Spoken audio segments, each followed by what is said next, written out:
সকাল দেখতে পাচ্ছেন আজকে আমার রান্নাবান্না একটু বসিয়ে দিয়েছি। দেরিও হয়ে গেছে, এটা বাঁধাকপি করছি। বাঁধাকপি রান্না করার জন্য আমি যে মাছের মাথা ভেজে রেখেছি, এদিকে সাইডে পার্শে মাছটা ঝাল করবো আর মাছের মাথা দিয়ে বাঁধাকপি করবো। বাঁধাকপির আলু ভাজা, কিন্তু আলু দিয়ে মাছ দিয়ে ঝোল করবো। এই যে মাছ, এটা কাটা মাছ।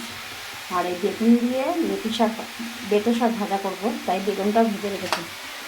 বেতো শাক ভাজার জন্য বেগুন ভেজে রেখেছি, মাছের ঝোলের জন্য আলু ভেজে রেখেছি, মাছ ভেজে রেখেছি, কুমড়ো ভেজে রেখেছি, এটা বাঁধাকপির আলু ভেজে রেখেছি, পার্শে মাছ ভেজেছি, পার্শে মাছের ঝাল করবো ধনেপাতা কাঁচা লঙ্কা দিয়ে। আর এই বাঁধাকপি দিয়ে মাছের মাথা করবো, এই জন্য বাঁধাকপিটা আগে বসিয়ে দিয়েছি।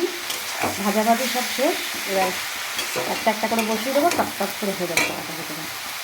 তাই আগে বাঁধাকপি দিয়ে শুরু করলাম, বাঁধাকপিটা সময় লাগে বেশি।